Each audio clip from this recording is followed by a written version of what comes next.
So if you don't know me, I'm Patti Mitchell. So I am the newest member of CCO. So I think I've had the pleasure of meeting each and every one of you. So our intimate group here this morning, but what this is about time management. I wrote this presentation about 3-4 years ago for a webinar, and it's been it's a fun one. It kind of works on personalities and how our personalities kind of define our time. But what you have in front of you is actually not the presentation, because I found it best not to send you with the presentation. I found it best to send you with a worksheet that you can take with you and kind of utilize some of the things we're going to go over. So you won't be able to follow along on paper. You have to look at the screen and talk and comment with me as we go along and laugh as I hope we will, because there's some humor in this. I don't know if any of us are really good at time management, but and in this crazy age of traffic and nonstop soccer, baseball tournaments, and family responsibilities, and then you run an organization as a volunteer. So you have a lot of things pulling at your time that you typically wouldn't have, right? So that's why I kind of gave you this worksheet, so that maybe you can harness some of that in and define where you're losing time. So controlling your time and incorporating the best practices, that's basically what we're going to go through. I'm not going to go through a description or anything like that. We're just going to jump right in and get on with the presentation. You good? All right. Okay, so we're going to start with the first one. And as you see, it's just blank time, right? And you could design this any way you want. You could put 24 of those up there. Actually, I was so sleep deprived this morning when I thought of this on the airplane at 10 o'clock last night. I thought, but I don't know how many I put up, so I think there's 30. So but no, 15. So, but you can use this any way you want in the workbook, but it's a good way to kind of just say these hours, and you can draw the hands on the clocks, and you can say these hours I like to do coffee, meditation, read the newspaper, go over my daily schedule, something like that, and then maybe use the next one as your next stage, and kind of put a time stamp on things. This is the old school way of setting up your day. And like I said, you can set this up as a 24-hour. Of course, I hope you sleep at least 6 to 8 of those, but most of us don't. We don't have that opportunity. So, but it's just a good work tool to. Because the secret to learning, guys, is not just to hear it and not just to watch it, but if you actually implement that hand and you actually stroke that paper as you're thinking it, as you're seeing it, and as you're doing it, it will lock it into your brain. So take the time to kind of draw the hands on the clock and write your little note to yourself. I'd like to do this at 8 a.m. I would like to do this at 3 p.m.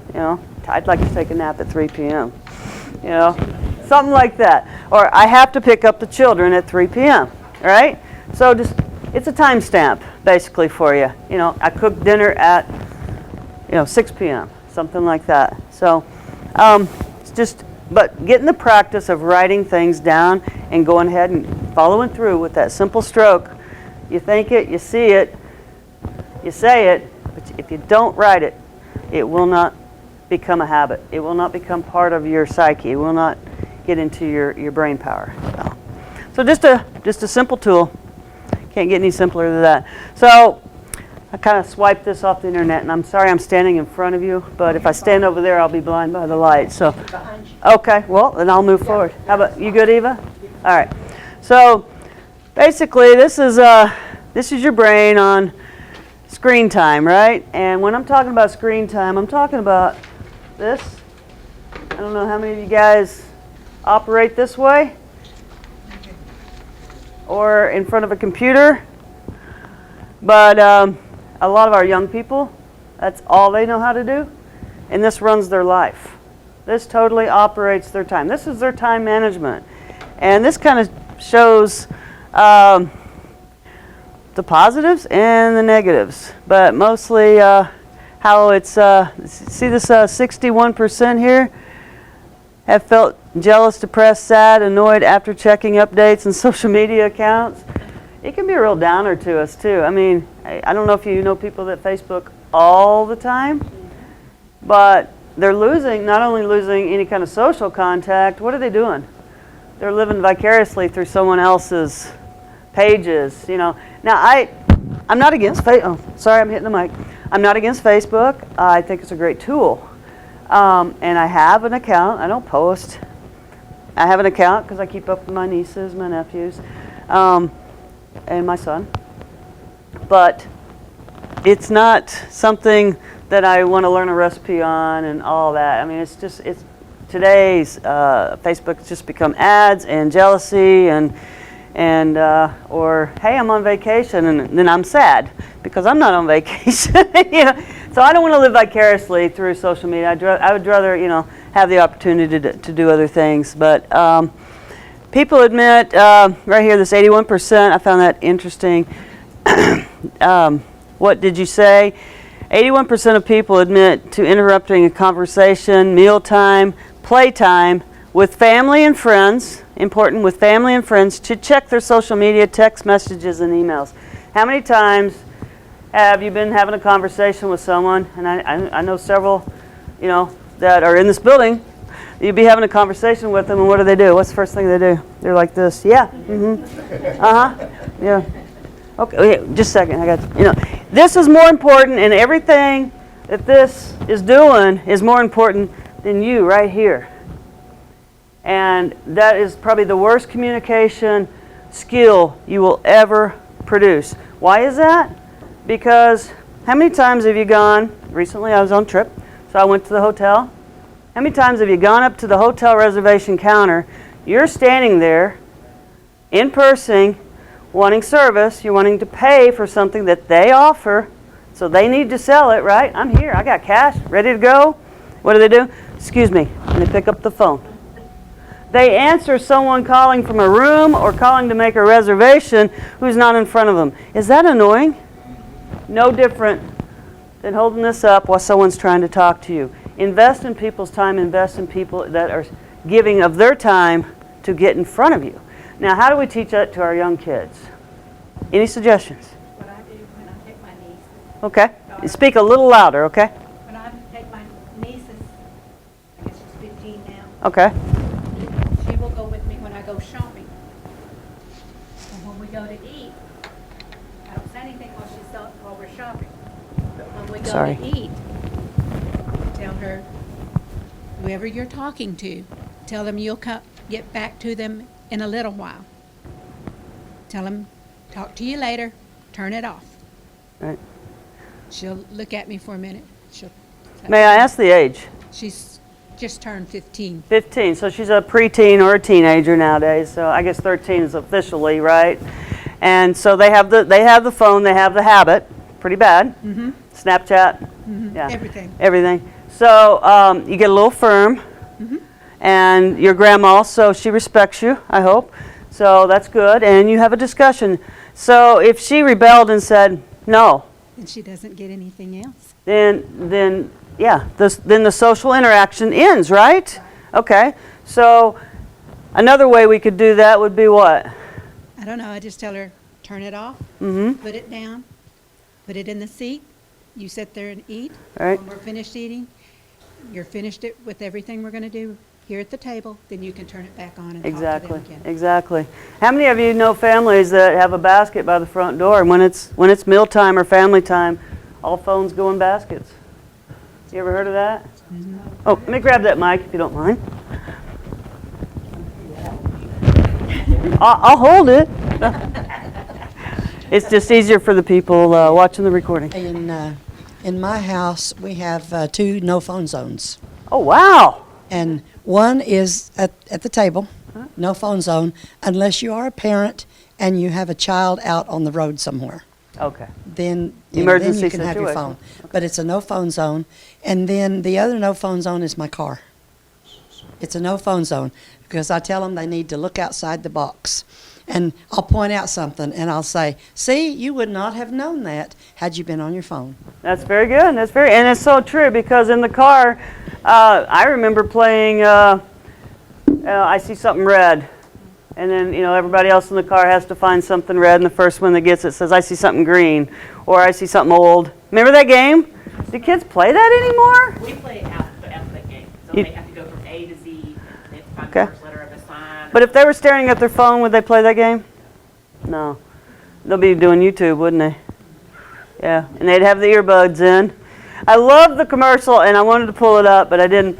And it's a family, and it's a husband driving, and 2 daughters in the back seat, or maybe daughter, son, and wife. They all have the earbuds. They all have the phone, and he's driving, and he's just talking to himself, and he's just saying all the funny things that a dad wants to say, and no one, and the wife going, okay, they're oblivious.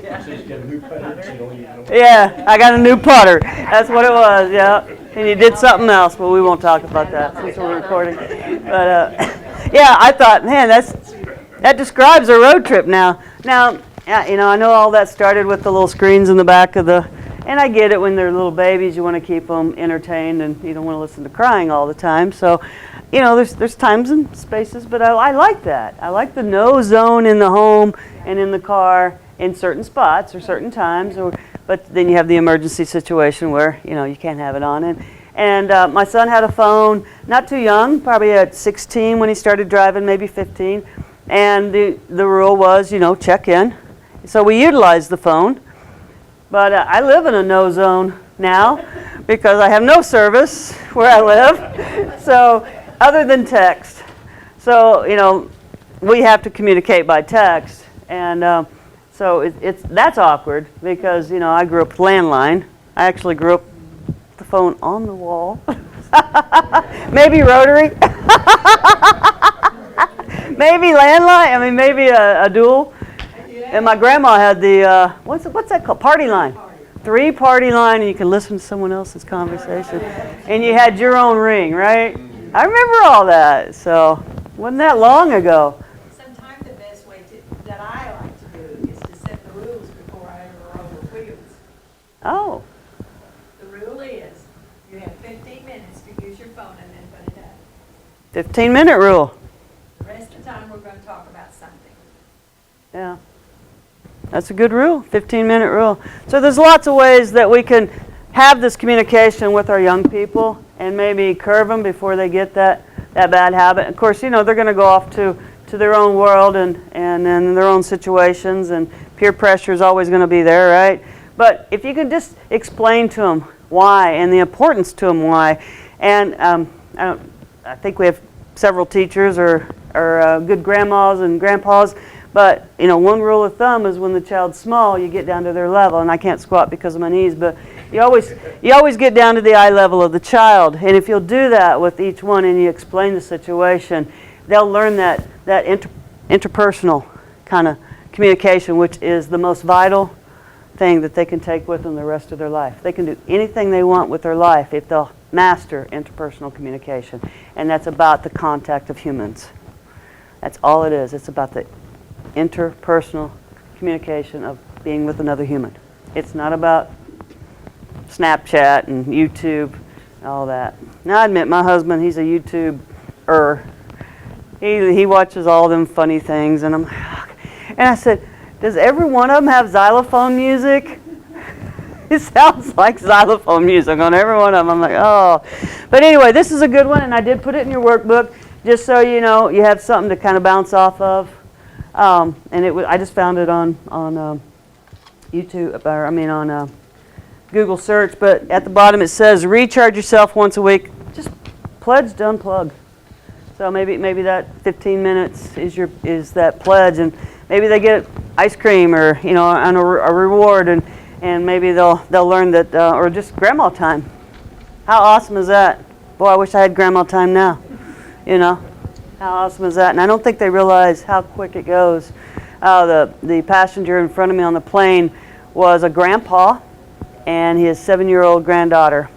And they had awesome grandparent time on that flight.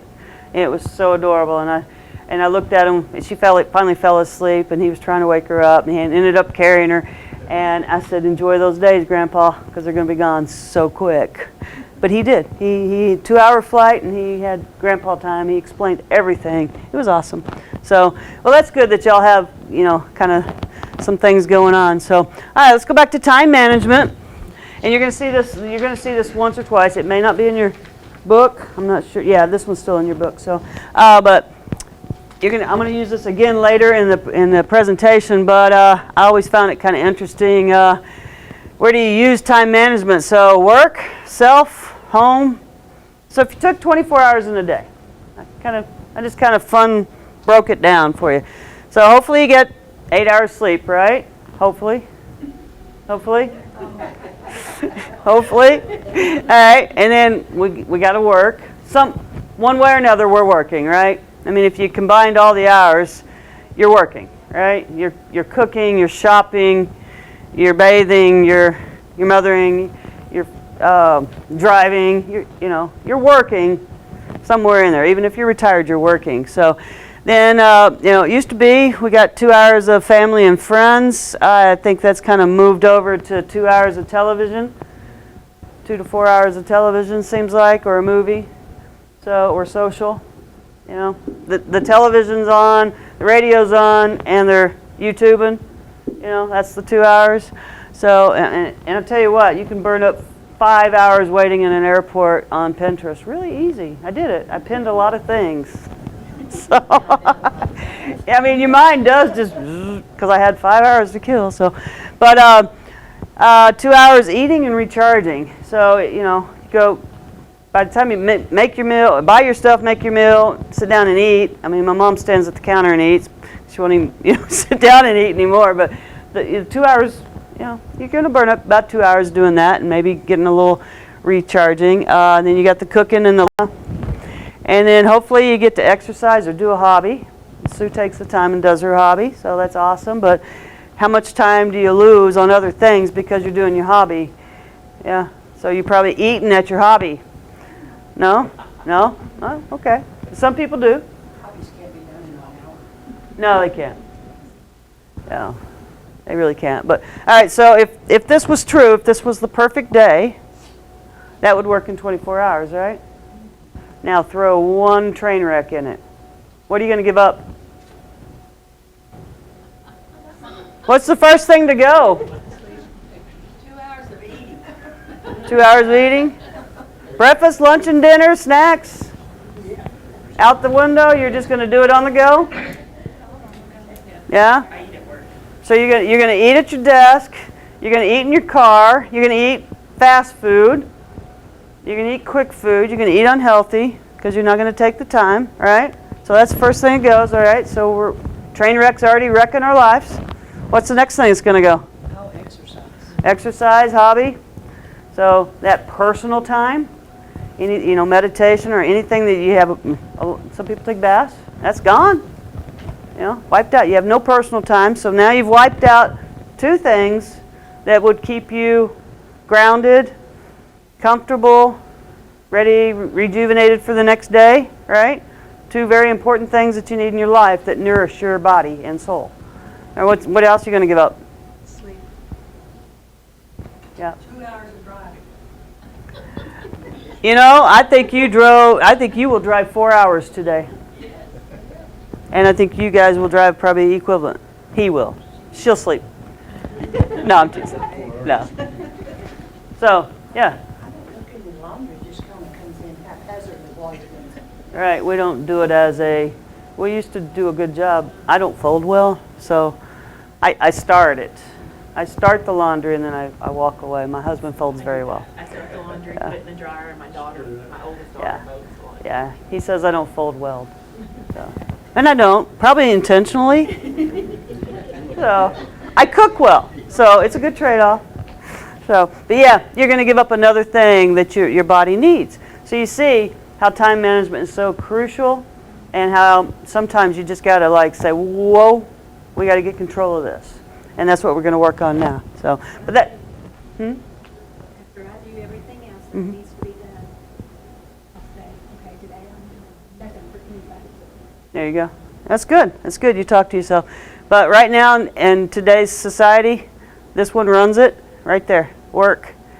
Because, you know, Americans just work a lot compared to other countries.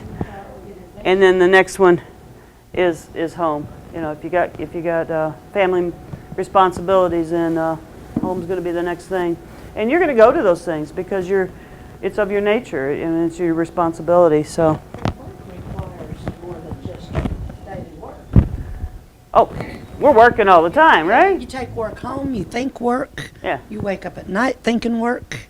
So work takes up a lot of time other than just 8 hours. Yeah, I mean, really. I think I need to learn that what you were saying about just doing everything and taking time for yourself, because a lot of times I'm always doing things for other people. I'm constantly doing something, and a lot of times I don't take time for myself.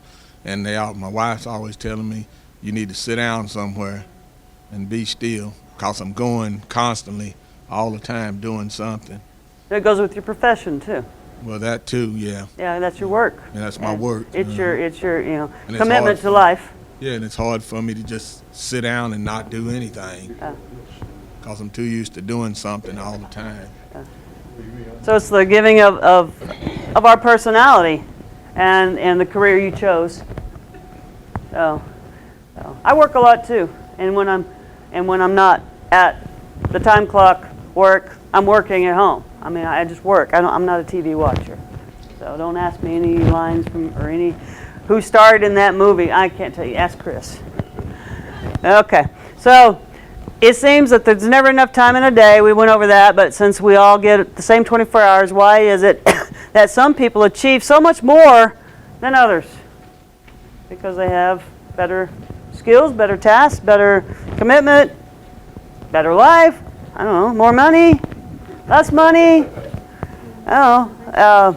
On my trip, I was sitting outside in front of the hotel, and a homeless man came up and sat next to me, and so I moved on. I visited with him, and I was at the Riverwalk, and then I moved on to in front of my hotel, and 20 minutes later, here he come again. He found me. He sat down next to me again, and I said, wow, here's a guy who has time. So, but it was an interesting conversation to say. But yeah, I mean, we can be jealous of this, or we can just understand how people manage this and how we can maybe make it better for ourselves, or maybe how we can teach our young people how to do it. So all right.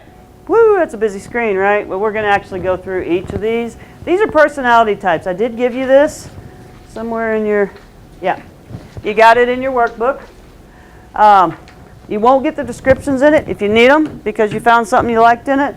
Just get with me and I'll shoot it over to you. But these are some that I've identified of personality types, and we're going to go through each and every one of them, and I'll point out the ones that are me. And then you guys, can circle or whatever on here, the ones that you think are you or your husband or your wife or your grandchild or your daughter, your dog, I don't know, your boss, something like that. So, but this is kind of a fun way to figure out why your time gets away from you. So we're going to start with this one. This is called the pusher. And I'm going to stand back here and let him just concentrate on the screen so I can read it. So the pusher, you push through your day. You deal with things in no particular order. You know your task. You do them, but you probably not at your best ability. You don't go above and beyond your duties. That's a pusher. You know anybody like that? They just get in, do the job. All right. Let's say someone works at a big box store. You've probably seen them. And they're just there. They're just in the uniform. They really didn't fix their hair. They really didn't clean their shoes or their fingernails. And they're just stocking shelves or doing whatever. And they just get their duties done, right? They just push through the day because they had to have a job, right? And we know kids like this. They just get the homework done, or they don't. But They just, because you've hounded on them, they push through it. That's a pusher, all right? You know you got to do it, so you just push through it. My son would not clean a room to save him until I just, on, and then he just pushed through it. Did he do a good job? Never. That seems like today's kids are like. Yeah, you'll run across a lot of pushers and Got tell. one of them at home just like this. Yeah, he will in a bedroom or in a situation of something they don't want to do, they will not go above and beyond their responsibility or duty. And a lot of pushers become soldiers, and they become absolutely wonderful soldiers because they love to just get an order, do the order, not think about it, not be responsible, and when it's time to go home, they can leave. That is a soldier right there, a pusher. I had someone tell me once, just tell me what you want me to do. I'll do anything. Just tell me what you want me to do. And I'm like, you got 2 eyes? You got ears? You got hands? Step up. But no, a pusher will just do this. All right. The kicker-rounder. All right. You deal with many tasks. You have a great ability to multitask. You are a good problem solver. You tend to get sidetracked easily. You get things done on your schedule. You like to play on a team, but you don't like to lose the ball or lose the game. Right? Right? Some kicker-rounders? Man, they are some. I'm a kicker-rounder, guys. Sometimes I'm a major kicker-rounder. I like to be busy. So I'm doing it. And I'm doing it to the best of my ability. And sometimes I just get totally sidetracked and I don't get any of them done. The kicker-rounder can be a great person to have, high energy, but and then they, sometimes they get a chip on their shoulder because they're competitive. They're like, I was doing that, right? I was doing that. I'll get back there. They don't like to relinquish. So, yeah. You want something done right, do it yourself. Well, kicker-rounder thinks like that. So it's not good or it's not bad. And believe me, you're going to have several of these personalities appear in yourself throughout the day or throughout your life. So, all right, here's the next one. The expert. You have planned an updated calendar, right? You generate a daily to-do list. Yeah, I'm good at that. You prioritize to tackle important tasks first. You are deadline-driven. You are impatient and probably drive others insane, so be careful not to micromanage. All right, the expert. I'm not saying the boss. I'm saying the expert. Okay? All right, you are such a type A personality here, which is not bad. I'm not saying it's bad. But you're so focused on the task that you've forgotten all the other human elements, and you are going to micromanage someone, and they're going to be mad at you. Okay? I'm not saying this is a bad trait. I'm just saying be careful. If you find yourself so deadline driven that you can't see the empathy and the compassion of what others could do with you and how this is controlling your time, and you're not going to have any time in your life because you're constantly going to be not only driving to that deadline, you're going to be micromanaging everybody else's. This is a very dangerous one to be. I'm not saying it's bad to be. I'm saying it's a dangerous one to be because you will not sleep if you have this personality. You will be taking antidepressants at a very young age. And you probably won't smile a lot. The expert doesn't smile a lot. They have that stern, because they're focused. So, all right, traffic controller. You not only have to manage your tasks, but you have to manage everybody else's, right? You delegate a schedule and sometimes have to parent a problem child. Now, this could be with work, with church, with your organization, with your home.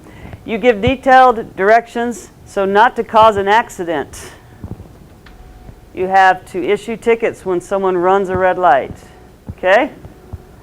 So, a lot of moms and dads, right? You see parenting in this, right? So that's why I kind of did that. But also, when you're a boss or a leader, you got to do this for your board or your organization. You're saying, this could be a danger zone. Let's proceed with caution, or no, you're stepping out of line. So get back in your car, sir. You know, I'm going to give you a ticket. This is a warning. So, but you do delegate very well. So, police officers have this very good skill. So. All right, the organizer. Dun, dun, dun, dun. You're a task-driven and deadline-driven, just like the expert, right? You live by strategy, to-do list, a strategized to-do list. I mean, that is down to the, I need to pick up red polka dots versus blue polka dots, right? You keep a detailed filing system. You combine expert and superhero talent. We haven't done superhero yet, so you combine expert and superhero talent. You never hit the top 10 rock star. We haven't done that one. Because your character traits struggle with an overpowering and sometimes unpleasant swagger. Okay? Why is that? Because people don't like filing systems and detailed organization, right? So, you know anybody that never colors outside the lines in a coloring book? Never colors outside, and they know exactly where that crayon is in that box. And how dare you break a crayon? Honey, I'll send you every one of these. I promise. Yes. Yes. No problem. Every one of them. They're cute. So the organizer will eventually annoy you to no end. Something to post. Okay, the procrastinator. Okay, here's my son again. He's gotten better. He's now 24, and about 2 years now we're not procrastinating anymore. But there for a long time it was a major problem. I called him an astronaut. Everybody said, "What's your son do?" I said, "He's an astronaut." They're like, "Wow." I said, "Oh no, he just circles. He just orbits." So, yeah, he's in orbit. He's just procrastinating and orbiting. All right, procrastinator. You always putting things off until later, or sometimes never get anything accomplished at all, right? You're not a bad person. You just have bad time management, discipline, and habits. You might be a little lazy, and you might be labeled that way. You might be a lot of lazy, and you should be labeled that way. You drive yourself.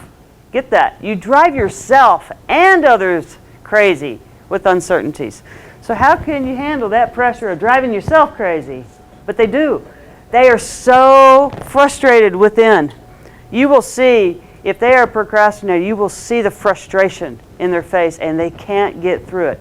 You'll see this with a lot of children that have ADHD or some kind of learning disability because they have that focus deficiency.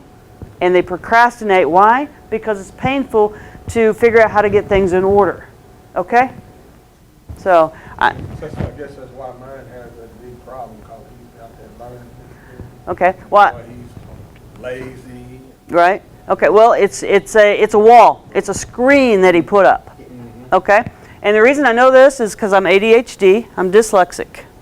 Okay. So labeled from the get-go. You know. I'm the one that's not supposed to be reading, writing, adding, having education, up here talking in front of you, right? But I never really did this because I had sports. I had other gifts that I could mask. But my son, he was so, and he's left-handed, and his writing skill was just so bad. He can hear anything, he's brilliant. He's got a higher IQ than me, but he can't do the whole writing thing. Well, what is education? The whole writing thing, right? And then he smears it with his left hand. So he would put up that screen, and it became a skill set. It was protection. It's protection because I don't want anybody to label me stupid. You know, and they're not stupid. They just put up a smoke screen because it's painful. It's painful to have something. It's no different if you were missing an appendage, you know, and someone made fun of you. It's the same thing. It's just in the mental. Because I know he can sit down, even when he was in school. He can sit down and he can draw. I mean, good anything. Right. Do anything for drawing and stuff. So he's got a talent. But when it comes to doing something around the house or wanting to do something, it's like you say, it's screen.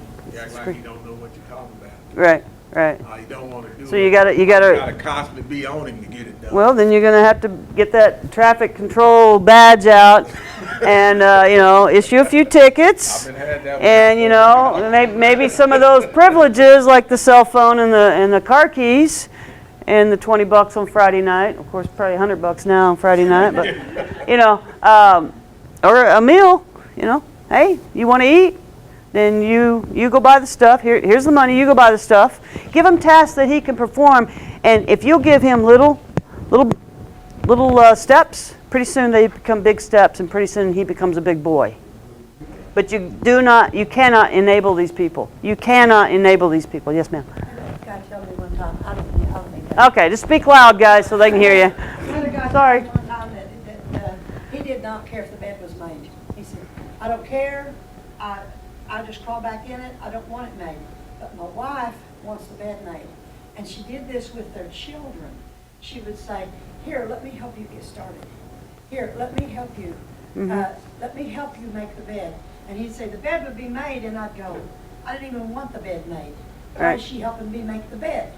But that was her way, and said she did that with the kids. Wash dishes. Here, let me help you get started. So she'd help them get started. Would she complete the task, or would she let them complete the task?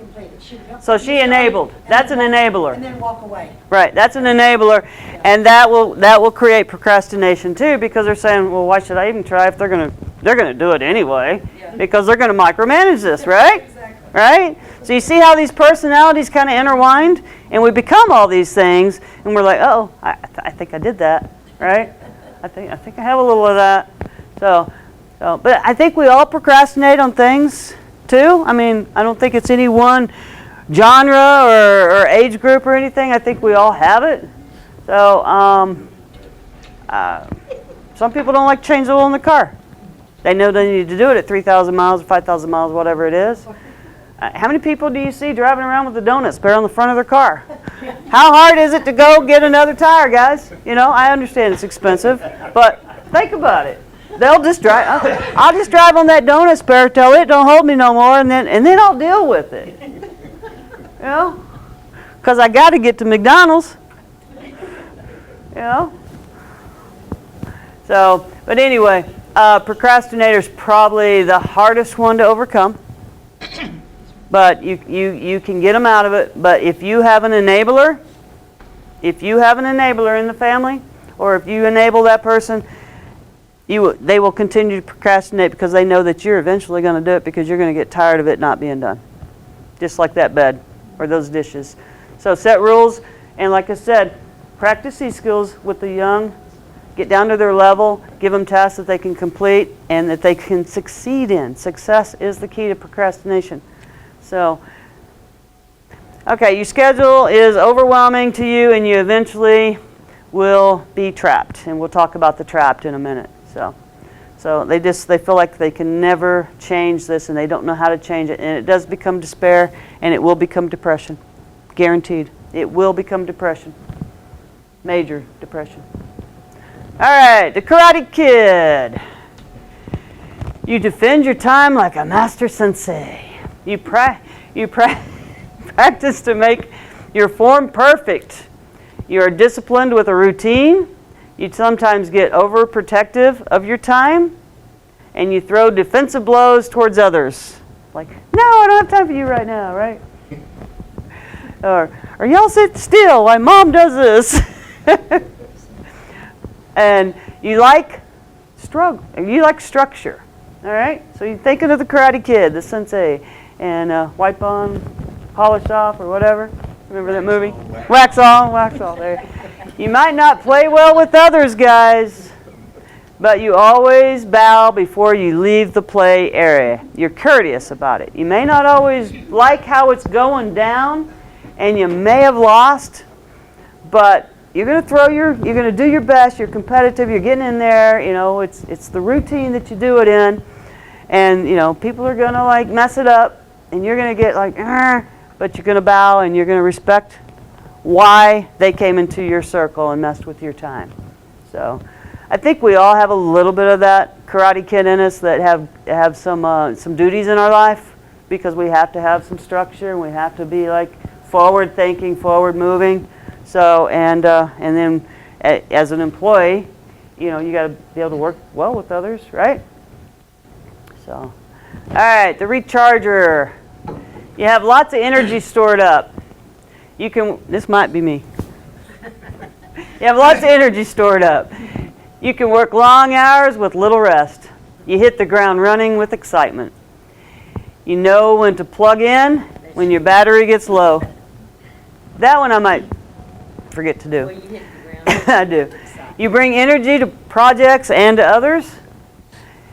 You are magnetic with personality and persuasion. You may be detained or drained quickly by lack of appreciation and energy suckers. You might be drained quickly by lack of appreciation and energy suckers. What does that mean? Nobody appreciates you. No one appreciates you, and you're, you know, inside you're thinking, what? You know, why am I doing this? No one else cares. Yeah? Yeah? Well, why am I doing this for that procrastinator? You know? And you get like, right? But then you just keep going, right? Energizer Bunny, new batteries, let's go. So, anybody ever heard of vampires? Yeah? Have you heard of the term vampire as energy sucker? All right, so what a vampire is, as an energy sucker, is someone who is literally, thinking of the metaphor vampire, they are latched onto you for their own use, and they are living vicariously or latched on, sucking your energy. How many of you have a friend that constantly needs your support and attention? No matter how busy you are, how sick you are, or you know, whatever's going on in your life, everything that they have is more important, or their problems are always more instant. Drama queens. You got a drama queen? Yeah. They're sucking they're a vampire. There are a lot of people who will let, if you're going to do it, Hang they'll on. let you do it. A lot of people, if you'll let them do it, shoot, yeah, because you got the solar cell right there. Just come on over. I give you some energy. I'll give you some compassion. Yeah. I'll give you the $100. Yeah. Energy suckers, I hate to say it and I hate to use it this way, but a lot of people that use and abuse drugs and alcohol are energy suckers. So be wary that they will come and they will use your power cell. And they will drain you, and they will drain you, and you'll just keep going. You'll just keep charging yourself. And you think, I can do this, I can help them, and I can save the planet, and I can grow trees and hug them. So eventually, it's going to fall apart on you, because your energy cell is going to go out. So be careful of that if you have this. All right, superhero. You fly higher than others with your powers and your speed to accomplish the task. You are super to lead a team or a mission. You welcome a challenge, task, and seek adventure. You rescue others and save puppies. I save a lot of puppies. You may wear a disguise to give a different appearance or identity, but personally, you thrive for attention. You live in the now, so you are reactive, which leaves little attention to detail or possible villains lurking in the dark shadows. You live in the now. You probably are, what is it? Yeah? Adrenaline junkie. But that's okay. Firefighters. How many of you know of a firefighter? This is what they do. This is why they go in that career. Because they're reactive. They can, on the spot, think of the solution, or based on their training, they can go to it and they can be in the now in an instant. Okay? Very good skill to have. Very good skill to have. Is it a dangerous one to your physical body? Sure. Soldiers that have this probably came back with some kind of a mental block, PTSD from the war, because they joined for one reason and they were very, very good at it. Very good at it. But when they came back, you know, the world's not like that, right? But they do save puppies. You know, that's what they're there for. They have a lot of wonderful characteristics in this personality. So, all right, this is probably the most critical one that you'll be going over, and I put 3 of them in one because they kind of bounce off each other. So we're going to go to the left, and that's the best friend. It's in green there. You are always seeking to assist others. You are probably the most valued member of any team. You walk on a thin line of distortion between friendship and loyalty. You may be pulled into a sinkhole if you trust others too much. You have to curb your appetite to feel needed. Okay? So big brothers are kind of always like this, ministers. The best friend, you're there for them, man. You are the most valued person on the team. They can depend on you in any situation.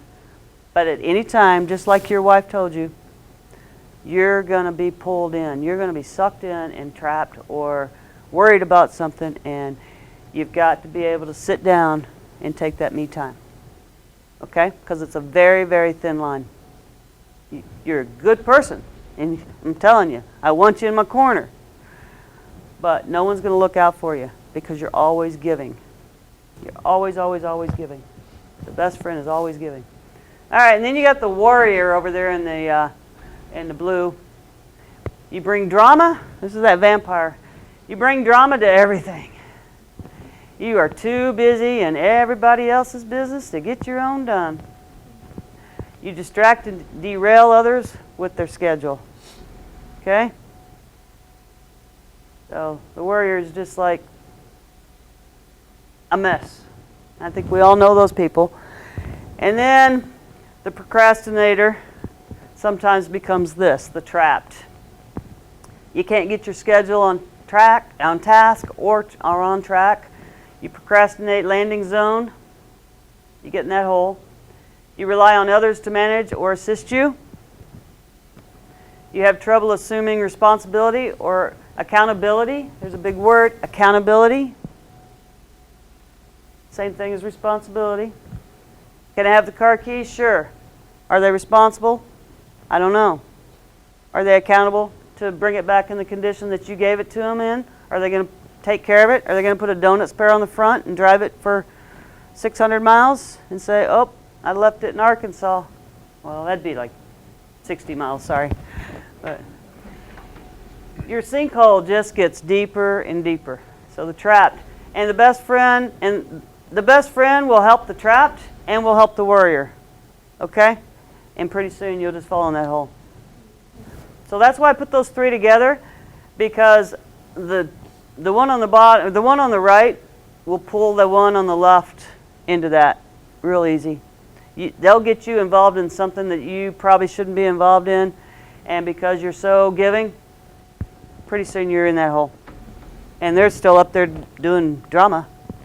They're off to their next episode of, something. So, all right, the rock star. You got the beat. You are popular. You are talented. You make it look so easy. You know someone like this? You have the show must go on attitude. Wee-haw. You get things done. All right? Yeah. I think I know someone in the room like this. The rock star. I think we're all rock stars sometime in our life. We've had those moments, and it felt good. It does feel good. Seek out this. Seek it out. It's okay. Get things done. Because you're talented. Find that talent in your son. That art. Nothing wrong with it. The gardener. You are an asset to every team and mission. You know how to plant a seed. You nurture growth and development. You are attentive to logistics and systems. You know what that means? Logistics and systems? Just think how everything operates. How does this building get built? How does this building get cooled? How does this building, work? How do people work? Everything's logistics. Everything has a system. So it's scientific. It's how mechanical things work or how energy works. All right? You operate short term and plan long term. You're always in the future thinking about how I can improve on that. But, you're in the now, but you're thinking, okay, this is going to have to get done. So you're pre-planning. You look long range. Like if you know you're going to have a schedule of 26 meetings, then you've got that calendar out. And you pick the dates. You're writing them down. I hope you're writing them down, not just putting them in something on the phone. And then you're planning it. It's long-range planning, but you're doing it now. You're getting things done. You're planting those seeds. You come early. You come in early. You work late, and you love it. Everything you do in your life, you love. So I think we all have this task. If you're in some kind of a community organization or in some kind of group, you're pretty much a gardener. All right, the jumper. This is me. You're fearless and all about the risk. You land where you land. You say, I'm sorry, instead of may I. All right, ask for forgiveness after you. Sorry, Dad, I wrecked the car. What about that Allstate commercial? The kid walks in, he's telling him, the agent said it's all right. And she said, you can't have the car for 2 weeks. Okay, good night. That's me. I'll deal with it. Ooh, sorry, my bad. So you are totally in the now when you're in flight, but you easily transition to strategy once you hit the ground, and you just hit the ground running. Okay, paratrooper, think about it. The jumper. Oh. You sometimes forget to pull the parachute cord and find misfortune below, and it's only a temporary situation because you just keep going.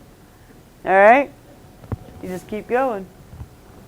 So daredevils have this, Evel Knievel, if we can go back that far, right? So we know a lot of people like this. It's not a bad thing. Again, that firefighter, I have this,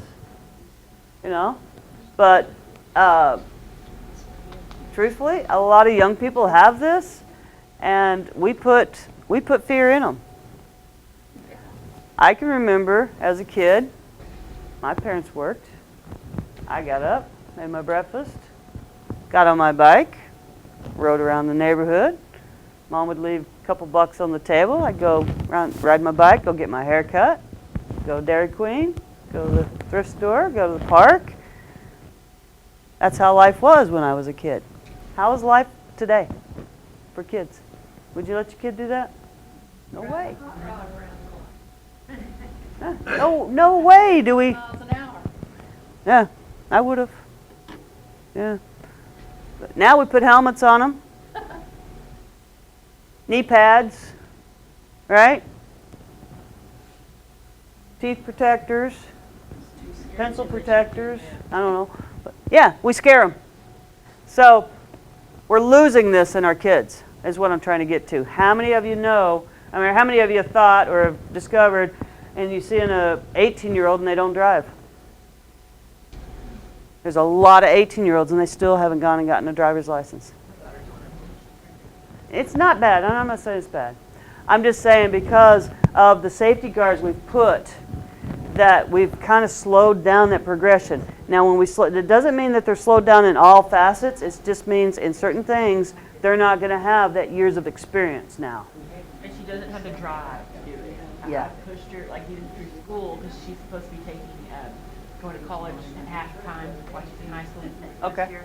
And I said, okay, I've done this, you need to do this. Right. And she just doesn't do it. Now, the beauty of this is that if she decides to live in D.C. or wherever, Dallas, she doesn't need to drive. She has a car, and she's Yeah. gonna go get her driver's license Right. next week. Okay. But Yeah, she drove, but it's just, she doesn't have her driver's license. right. But and that's just one example. I mean, there's a lot of things.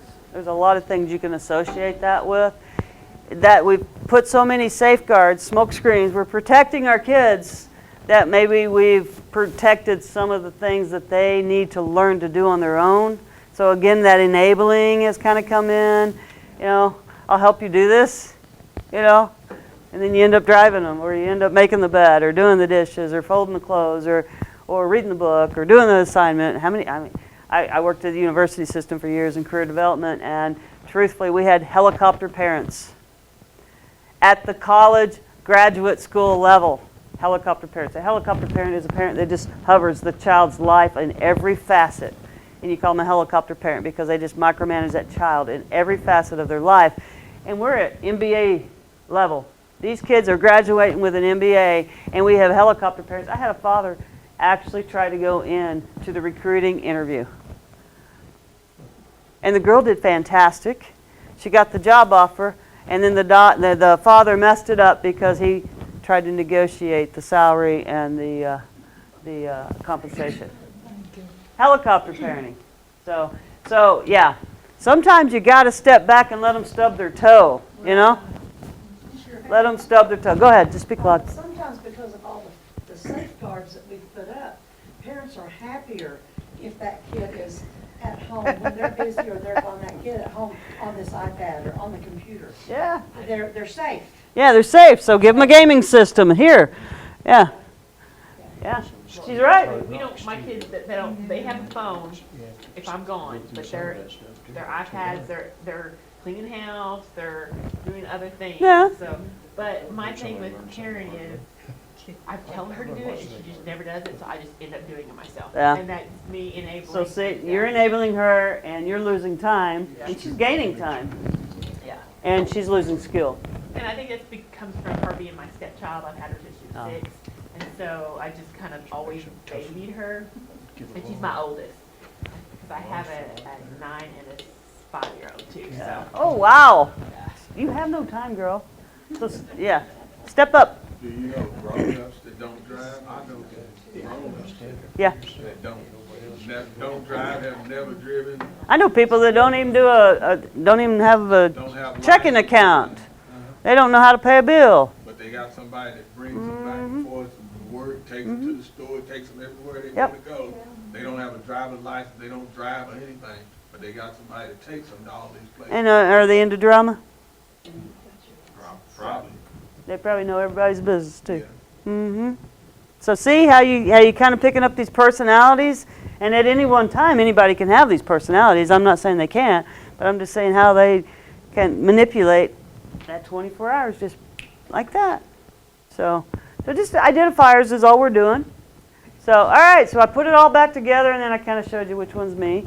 So you know I'm a jumper, do the superhero thing. I definitely kick around, and you won't catch me just pushing through something because that would annoy me. So I kind of know where I'm at. I'm never organized.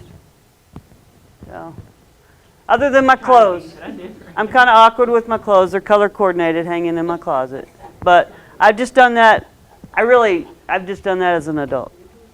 So, I mean, I've always been neat and tidy, but the color thing, probably a little OCD. I admit it. You know. So.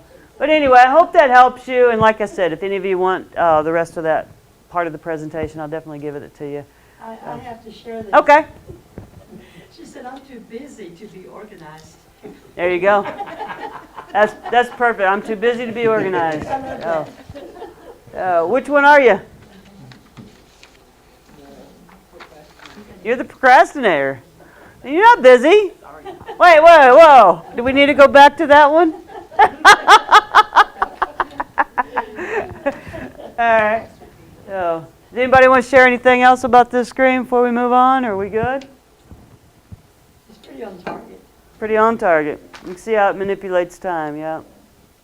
All right, so time management is how you organize your time and how long you spend on specific activities. So it looks like on that clock it's about lunchtime. All right, so the how, when, why, and where. And if you read the eye chart, I just put time management in there. It's just a little creative tool. So, You know, when Okay. my kids were all at home, we used to do commercial time, okay, because commercials take so much time. right. It's like, when a commercial come on, they jump up and do something, and then sit back down. You don't get that anymore Jump up and do something, yeah, exactly. because you got Netflix. Because it's all movies, yeah. Yeah, you got Netflix and they don't have commercials, Well, so Hulu has commercials. yeah. Yeah. If you can get it to work, And Have to- it's a yeah. game, you know, see how quick you Yeah. can do this during the commercial. right, And that way they didn't miss anything. right. I remember growing up and the news was on at dinner time, and that always annoyed me because, you know, everybody be staring at the news instead of talking. So when my husband and I put our family together, which just 3 of us mostly, and then I always had a house full of boys because we were the kind of the hangout house. But that was time to talk. That was time to share and have fun, you know. So My kids, they watch TV, but they're up and moving around. Like Descendants 2 just came on, and they've watched it over and over again, but 16 all the way through it, so they're up doing the movements and things like that and interacting. just try to turn the TV off like one day a week. See what else happens. They're most of the time they're outside, but Okay, they good. do watch. I mean, Yeah, a lot of an kids. hour a day or Yeah. 2 hours a day of TV. No, the whole time I was down in Florida, I had no TV whatsoever. And when I left the office, I turned everything off, and I just went out and did things. Even if it was just sitting outside watching lizards or whatever, geckos, whatever was crawling around down there. But yeah, I mean, you know, it's kind of, if you want to kind of get back to yourself and recharge, that's what you got to do. You just got to unplug. You got to turn these electronics off. You got to figure out, you know, who's draining your system and eliminate some of those things. And we had a water fight. Like I got out and we had a water gun fight with the kids this weekend, and that was fun. Yeah, there you go. I got to be a little kid Yeah, again. and so that's what summer's about. All right, so here's a little graphic I put together identifying the time management style needed. And I just kind of did the domino effect because I've had moments like this where they were just like, the domino effect was just pushing me forward. So why have this time management when you're just kind of out of control, right? So the bills are falling, the stress, the coworkers, the clients, the family, and then you. So you need to like build some structure to get the better time management. Set some goals, your priorities. Increase some personal efficiency and effectiveness. Efficiency and effectiveness. So like plan for activities. Allow relaxation time, like I was talking about, and regenerate, you know, your battery, and keep the drama queens out, and you know, push back on procrastinators, and don't enable, and help become aware of yourself and your habits. So go back to those personality traits, and you're seeing something that's going on, and saying, are they fixing to pull me down that hole, that sinkhole, you know? And maybe I need to step back, evaluate, and say, what's really going on here, and how deep in this am I, you know? And if it's something that you can't fix because it can't be fixed, then guys, you just got to step aside.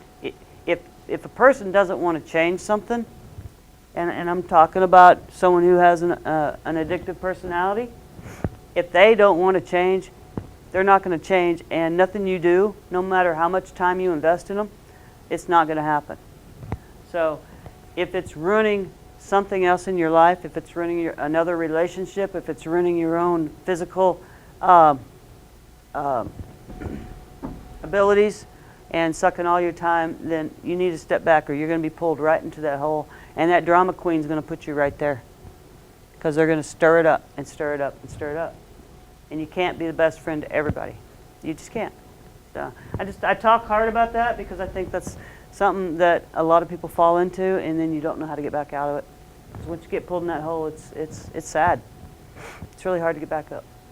So, all right. So why do you use time management? Every day, on everything, with everybody, balance. Okay. So just kind of think about it as you're going through. Utilize that clock skill. All right. There's that screen again. So what are we giving up? Ern? What have you given up so far? You gave up food. All right, and then someone else gave up exercise and hobby. Take a little off your hours of sleep. Yeah, so we're losing sleep. We're still working a lot. How about that family and friends time? Oh, you're going to drive that away, so you got no family and friends time left. You're driving it. Yeah, so, all right, just cooking and laundry's it, guys. Hey. Working and cooking and laundry.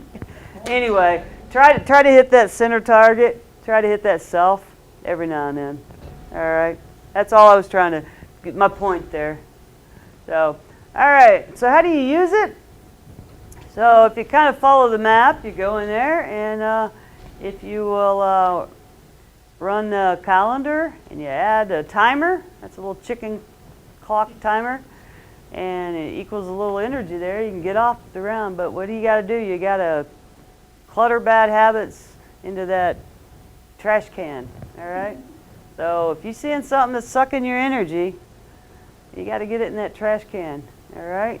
I didn't see a to-do list. We haven't come yet. You're getting ahead of me, Fern. Are you the expert? We have an expert in the room? Are you organizing me, Fern? All right. So team building for success. So if you got a team, you want to get your team on board. A lot of you do. All right. You need a plan. You need to identify the tasks. All right. I'm not saying a goal. I said a task. All right. Not a goal, a task. You got a vision. You got a plan. And then a task. How are we going to do this? Schedule, schedule, schedule. Action. Not reaction, action. Then you review. Then you revise. And then you repeat. It's called teamwork. How does a great basketball team become a great basketball team? They do these things. They know their positions. They know their schedule. They know their actions. They run them plays, they run them plays, they run them plays, they revise them plays, they revise them plays, they revise them plays, and then they repeat them plays, right? Think of it as basketball. Same thing. That's your success right there. You got to build that bridge though, and you can't do it alone, guys. Just because you can do it best doesn't mean you can get it done. Because you will not sleep at all. Okay, so time management for running efficient meetings. So you want to get everybody on the same page, right? Again, planning. Select dates and times. I'm talking hard dates, hard times. If you're working with someone who cannot set a proper date and time and plan in 12 months or at least 6 months and be consistent, they are going to drive you insane because what are they doing? They have bad time management. They're not being a friend. They're not being a good coworker. They are sucking your energy because they're not appreciating your time and your time of your day, right? So you need to stand up on this and say, all right, we've got to get this number one priority. We've got to set hard times and dates and stick to them and be consistent. Chris is real good about this with this training. All right? He set it for this day of the month, every single month. The webinar, the same thing, and we have been consistent throughout. All right? Now, has everybody attended? No. But it's there, and they should know it's there. And if we're consistent in doing that, just like school or whatever else, it will be become a pattern. Okay? So in order for something to become a habit, it has to become a pattern. It has to be consistent. All right? So that's really, that one's important. All right, identify purpose. Are we meeting to have cookies? And get everybody to come, That's right. just like board meeting. Yep. So be consistent. Hang on, we're going to get to it. We're going to get your board meeting, and we're going to get them there. All right, so what's our purpose? Why are we having this meeting? Are we having this meeting to have cookies? Y'all like the bananas and yogurts? That's why y'all are coming? You know? Information how to eat. Yeah. Well, feeding people will bring them, but will it get anything accomplished? I don't know. You got to have a common goal. You got to figure out, am I putting the right people in the right place on this board? Or are they here for the right reason? Be specific. Here's why we're doing this. Here's why I'm asking of your precious time to come do this. If you are willing, wanting, and able, then you will be there because I'm consistent with setting these dates. If you're not, please let me know. Have the communication right up front. Don't just put them in there because they're a great banker and you need a loan someday. That's politics. And that will bite you every time because you'll still do the work. All right, select important topics first. All right, so when you create this agenda, which is the next one, there's that list. Create that list and start moving. The things you need to get to right off the bat, because you're gonna have naysayers, and you're gonna have blah blahs, and you're just gonna have talkers that just want to hear themselves talk. So put the important things up first, so at least if you run out of time at that meeting, you got the important thing off the table. You know, whether it be, hey, we need to set a 12-month plan, you know, if that's the most important thing, then that's what you need to do. All right, so create that agenda, allow time for breaks if it's going to be a long meeting. You'll see that, and y'all need to be posting your agendas, right? All right, inform attendees if it's general or expected information. So sometimes you might have something that has to go in executive order if you were, you know, some kind of like the counselor kind of meetings. They'll go into what's called executive order. But with y'all's meetings, it's going to be mainly general. Anybody that wants to come can come. So that's why you post them. All right. Value feedback. All right. This can be dangerous, but you need to value it. So set. Remember that cute little chicken clock timer thing? Go get you one. I got them at Walmart. Put it right there in front of them. Or maybe it's just a rubber ball, and you're not allowed to talk unless you're holding that rubber ball. Believe me, if it's something heavy, one time at a meeting, I used a 20-pound dumbbell. And you had to hold it like this. You were allowed to talk as long as you wanted, as long as your elbow didn't bend. Guess how long that lasted? About 45 seconds. Boom. Yep, 20. Well, you can use whatever weight. I had a 20-pounder, had duct tape on one end. I said, I'm taking this because they're just talking too much. I said, all right, anybody's allowed to talk. Here's the open forum. Any topic you want. Only rule. Right, you can use right, left hand. I don't care. You have to straight elbow, straight out in front of you. And as soon as your elbow bends, you're done. It worked. 45 seconds. Done. I guess I need to get one of those 5 meetings in. There you go. We have a meeting, everybody wants to talk, and trying to get business taken care of. Mm-hmm. Yep. So. Me myself, you know, I'm a stickler, and I get frustrated. There you go. When I'm in there for business, I want to get the business done. And communicate while you're doing this. Communicate. Okay. And you got everybody trying to talk it. All right. You know. And you're thinking this. I know you. You're going to this meeting and you're thinking this, and while they're blah blah blah blah blah, you're in your mind you're thinking, I just want to get business done. You know, right?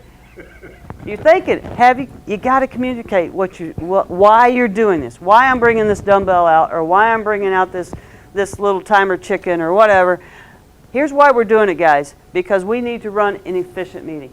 If you will treat them like adults, they will respect it. But if you don't put the communication out there of your expectations, of why they need to be responsible and accountable. Most of the drugstore are talking and Yeah, it's just, yeah, some people just want to talk to hear themselves talk.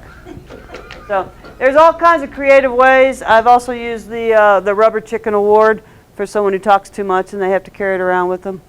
So, yeah, something. You can do all kinds of things. And maybe it's a silly hat. Who knows? So get creative on that. Table less important topics. So when they say table less, that means, you know, if it's an important topic and they're getting off track, don't table the important part of why they're of the off track. Just bring it back on target. All right? Table the unimportant stuff. Say, okay, we'll get to that, guys, and identify. Yeah, we'll get to why we're wasting paper, but let's identify that the copier needs to be fixed first, and that was why we brought up this. You know, I just use an example, but you can see how you can bring it back in. As the leader, as the spokesperson, you have to be able to know, and that's why you go back up there to that select important topic first. In your mind, you've got to have that critical list, and you got to know how to bring it back to why we're talking only on the copier, not about the paper or something like that, all right? So set voting times if you're going to have that. State clearly what time to vote and the topic will be taken. And then facilitate, that's what I was just talking about, and set a schedule. Set a clock so you can be seen. Put a clock in the room, like there's not one here, so I have no idea what time it is, but, you know, clocks are important. What's that? LaFlave, or what? Go get you one of them clocks. I'm telling you. Hey, maybe that's, you know, maybe they won't talk so much. They have to wear that clock, and it's going click, click, click, click. All right. So here's about your meetings. So set rules for leaders. Okay. So you're talking about your board meeting here. Why are we coming together? You know, ask this question, Eva. Why are we coming together? What's our common goals? And let them, you know, give them 3 minutes to give their view. All right? Ask them that simple question. And then allow each member the equal amount of opportunity or their time. And then prepare that agenda based on what you're wanting to do. Prepare that agenda. If you don't have it, remember, if you don't have it written down, it's not going to work. You got to write it down, and it also keeps you on track. List the most important things first. So 1 to 2 topics is usually best. Keep it simple. 1 to 2 topics is normally best. You're going to have another meeting. You're going to see each other on the street. It's not like we don't run into each other all the time. You set time and the date. That's hard times, hard dates. Keep it consistent. Keep it informal. Keep it informal. But also use that time to brainstorm, because it could be a huge opportunity to be a fundraiser, you know, and people want to be involved if they feel like they have something to give, if they feel like they have a solution. So do a little brainstorming in there, solution-driven, maybe event-driven. Keep it focused, and then always know your mission. Why are we here? What are we driving to? You know? All right? So, and there's your goal. That's how you get to a goal, guys. Right there. Run that circle just like that. That's not a task, that's a goal. Goals are what you accomplish. Okay? That's going to be the result driven, the goal. But if you don't ever get to this point, then you're just wasting your time. All right, so excellent customer service. Some of you, I know, like the Historical Society and some of the Boys and Girls programs, stuff like that, they run, you know, daily times. So, and a lot of them get, you know, they'll have open door kind of time stuff. And y'all are wanting to eventually have the art center and all that, so the National Treasures. So just some good rules on this. Be consistent and set your day and hour of operation. Don't just kind of be here or there. You know, you running that wrestling and the other fundraisers, you're pretty consistent on that. And they know what to expect when they walk through that door. Identify peak times and days of heavy traffic. So like stopped at Starbucks at the airport, and there was one person working the airport Starbucks, which was highly unusual. And, you know, it wasn't great customer service, I'll just say, because I had to stand there a long time to get my Venti Mocha soy. All right, so perform a need assessment. Does everybody know what a need assessment means? It's an evaluation. So it's basically, this would be a sample. This is the evaluation. This would be a sample of a needs assessment, because in here it would say, what bit of information is most useful to you? So if you wrote in there, you know, something that I could train on, then that's a need you have that I can give. If I asked you to do that and you put it there, then that accomplished a needs assessment. You can do that with all kinds of things. You always see the, you know, how we How's my driving? You know, it's that question. You know, that's a needs assessment. What do you need that I can provide or I can do better with customer service? You know, I think today when we go to a restaurant, we don't really fill out a survey. We tip according to how the service was, not really according to how the food was, but according to how the service was. So we're generated by customer service.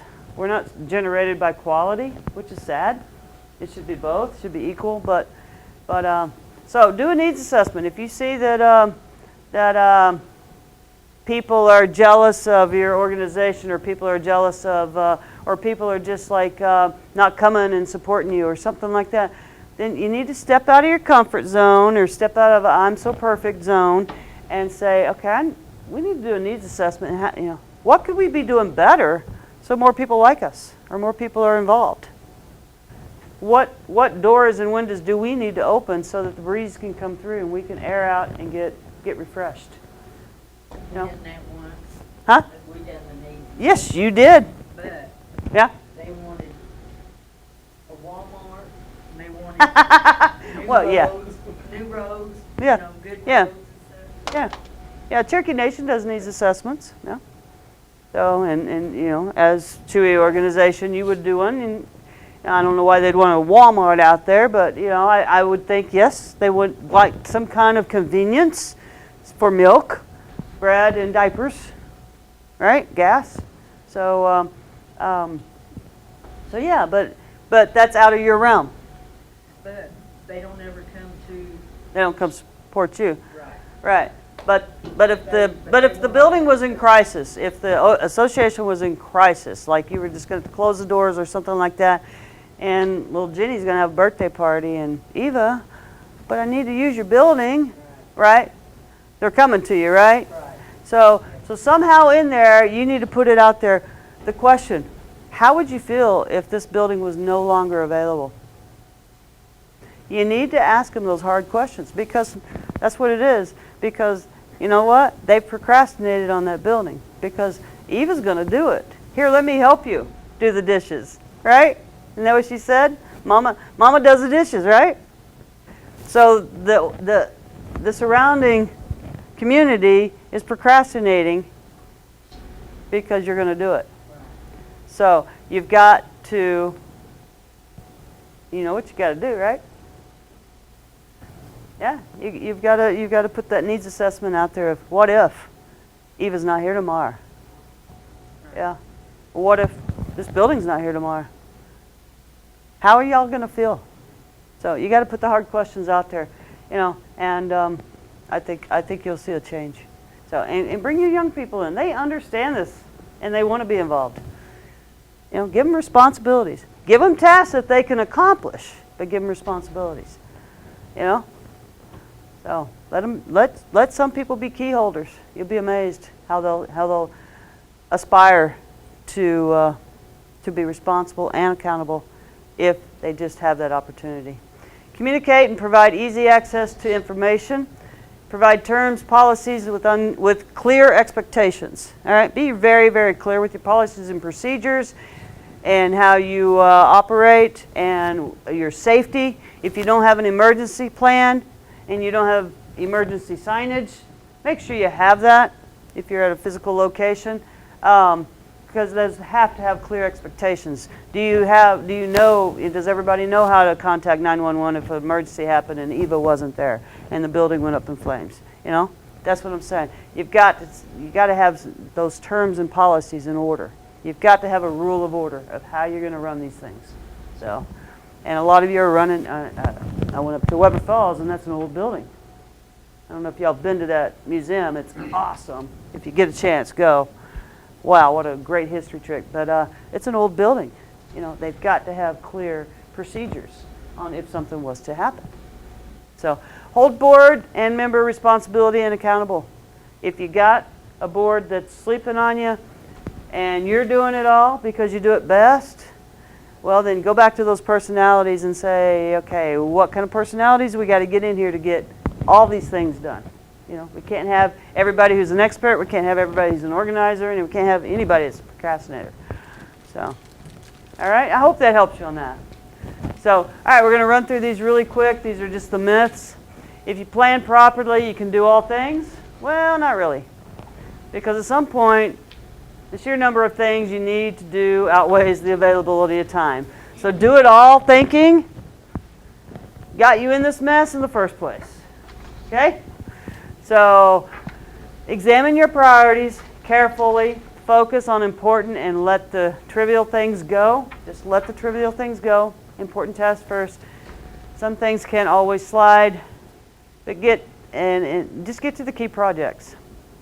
All right, multitasking makes you more productive.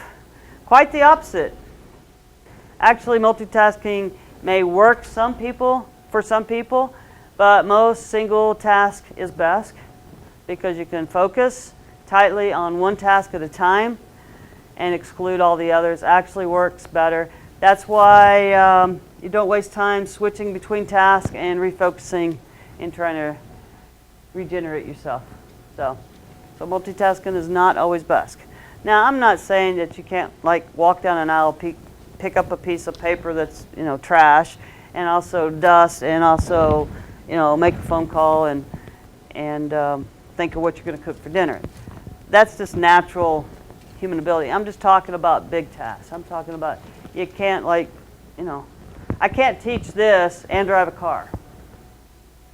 It's not possible, right? So, all right, breaks. I don't need no stinking break.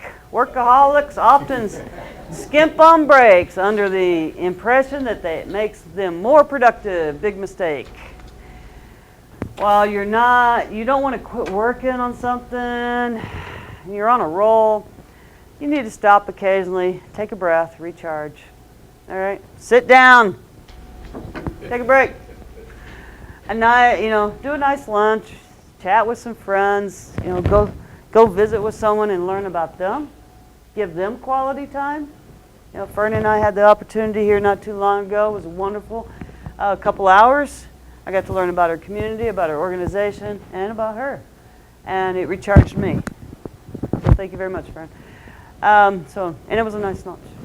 So it'll get you kind of motivated, believe it or not. If you'll invest in someone else's time, and you're like, yeah, it does. It will bring your high performance right back up. All right, more is better. Some people believe that the more they check off their to-do list, Fern, the more productive they are. Be careful. Don't confuse busyness with true productivity. Okay? So I gave an example here. If you accomplish 2 tasks worth $50,000 each in the course of 8 hours, then you've far outproduced your neighbor, right? Who polished off 35 items worth $500 each during the 12-hour session. All right? That make sense? You raise the same amount of money. They work twice as hard. Now, if you're a car salesman, you're going to do the second one, but you know what I mean. So accomplish 2 tasks. Go for the bigger picture is all I'm trying to say there. Same amount of time. Don't get on the stretcher. All right. 5. I need to stay connected at all times. While your smartphone, the internet, emails, and certainly makes you more productive, or maybe makes you think you look more productive, and be careful. Responding instantly to calls, emails, alerts distracts, shatters your focus, and diverts you from the real work. Destroys interpersonal communication. It demotivates the person that wants to hang with you. It annoys them, actually. And, just disconnect. Like you said, where's the 15-minute? Who had the 15-minute? You had the 15-minute. I take 15 minutes Yeah. a day because 15 minutes I a was day. taught that 15 minutes a day of rest, even if you doze off, gives you an extra hour of energy. There you go. I'm all And I about a think power it nap. works. I'm going to do a power nap here in a couple minutes. So concentrate on critical tasks, shut down your emails, skip the Facebook, and turn off your cell phone. 15 minutes. I like it, friend. Let's try it. Take care of your communications when you have open air time, not when you have critical air time. All right? Does that make sense? Well, What if you was listening to the radio and the DJ said, "Oh, I need to Snapchat this," and you're trying to listen to him on the radio, give you the sports talk or something. It would make no sense, right? So just kind of disconnect the selfie thing. Who's got a selfie stick? Yeah. I don't even do selfies. I look awful in them. So. All right, so this is in your workbook. It'll be the next sheet. It'll have a bunch of lines on it. So it's just a little thing to try to help you get control of some time wasters. So make a list of everything that distracts you. It can be crazy, weird, or fun. Then pick 2 items from that list that you will avoid for one day. One easy and one hard. All right? At the end of the day, where were you? More productive. All right? Then go back, do the same thing. This is about the time to go. That was time to work. Now you're going to like time to go. You're going to be less stressed. Make a list of everything that distracts you from leaving work. Workaholics, everything that distracts you from leaving work. And that means even if you're taking work with you on your phone and you're still connected to work, you're still working. You're not leaving work because you're connected through that electronic. So make the list, then pick the 2 items. You'll stop. One easy, one hard. At the end of the workday, where were you? Believe it or not, some things will help you get out that door and help you get on with a family hour or a hobby hour or whatever you're trying to do.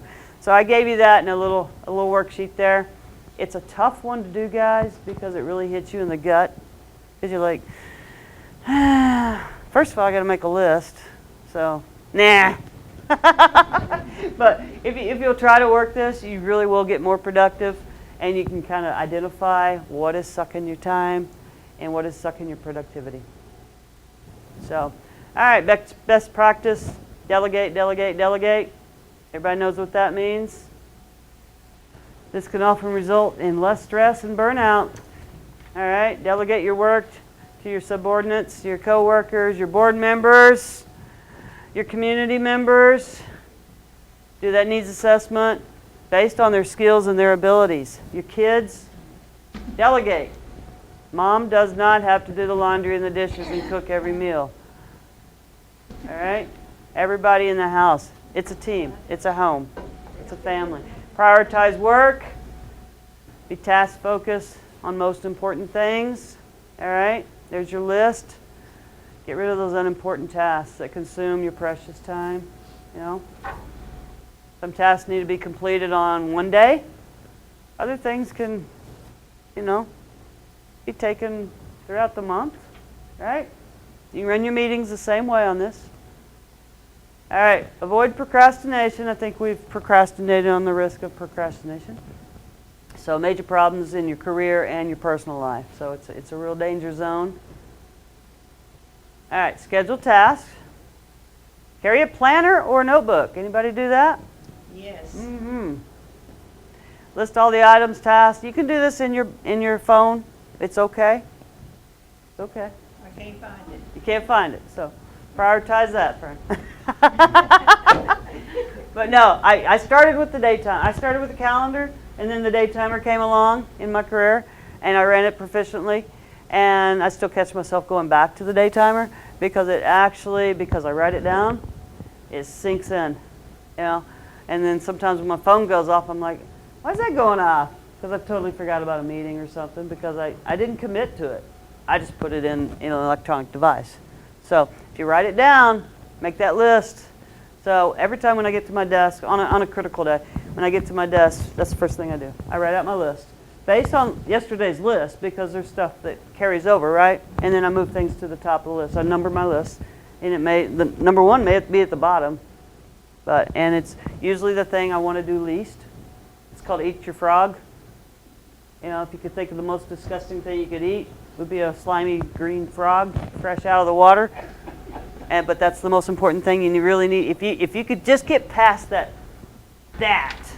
icky thing that you got to do, the rest of your day is a breeze. It's like writing that research paper, right? You just get it. So carry the planner, make a simple to-do list, and then manage your time. You may consider making 3 lists, okay? Because work is separate from home and personal, right? So you really may want, yeah. I mean, someone's been on me to go get a medical exam. I never put it on the list. It's been a lot of years. So finally, I made the personal list of things I needed to do because I've been so consumed here lately with the move and career choices and stuff, work and getting that home. Personal went to the side, you know. So now I'm working on that personal list. I'm going tomorrow, I promise. Yeah. Avoid stress. Work smarter, not harder. We've all heard that. But stress often occurs when we accept more than we can really do. Yeah. The result is that our body starts feeling tired and our productivity goes down. You'll see it in your sight. Your sight will get like blurrier. You know, you get the headaches.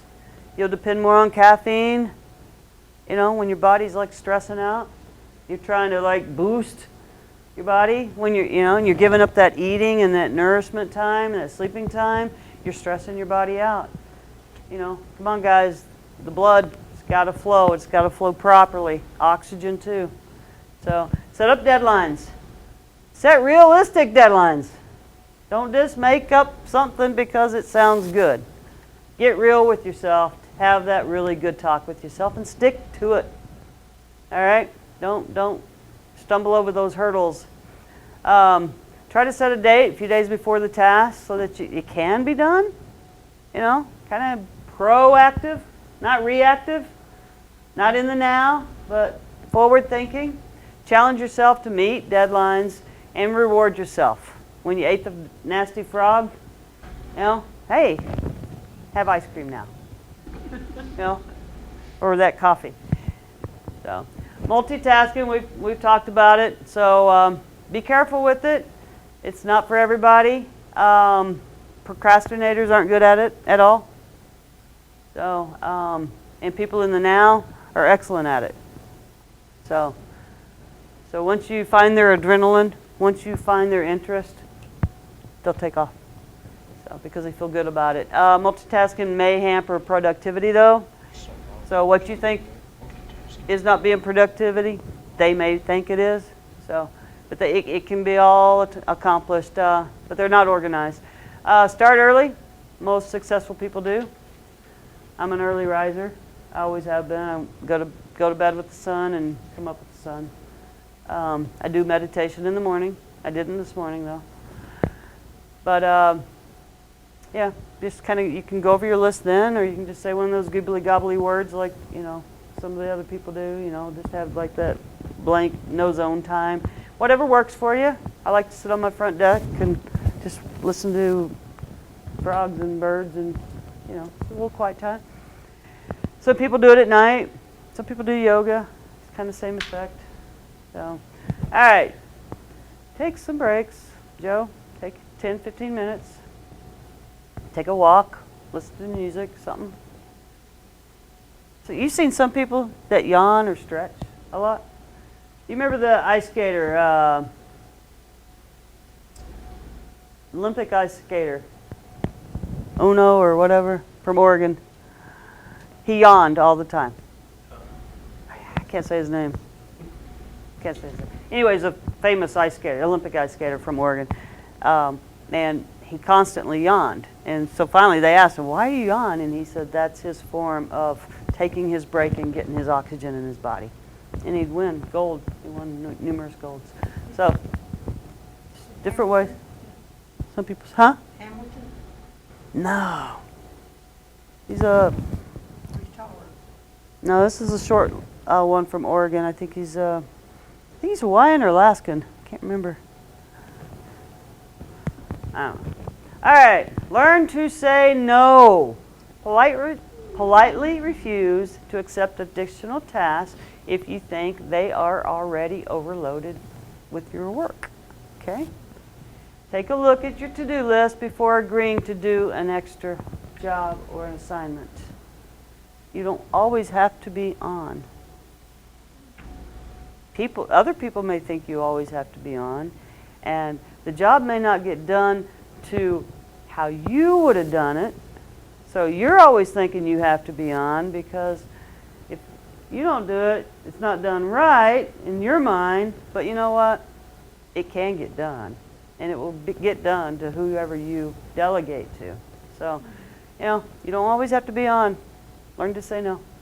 Full creative visual there I did for you guys. So, all right, so if you was to do some something online about technology, I just kind of threw this in if you are into all that.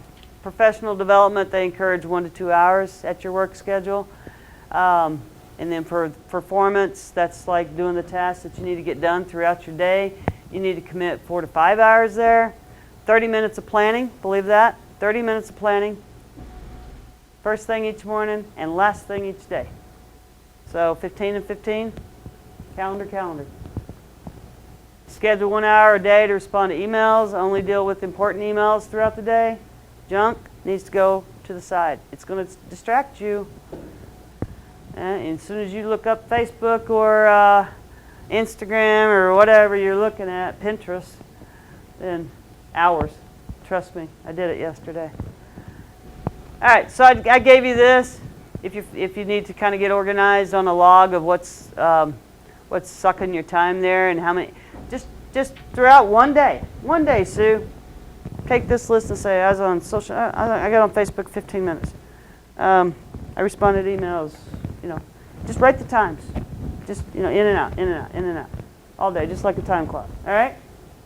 And at the end of the day, Right now, social media, yeah, I do 2 hours in the evening and that's it. that's it, good. Email, I'll check it, and if there's nothing in it, it goes right back on. Okay, so you kind of done it. You've managed that time, but maybe you got a friend that can't. So do it with them. Challenge.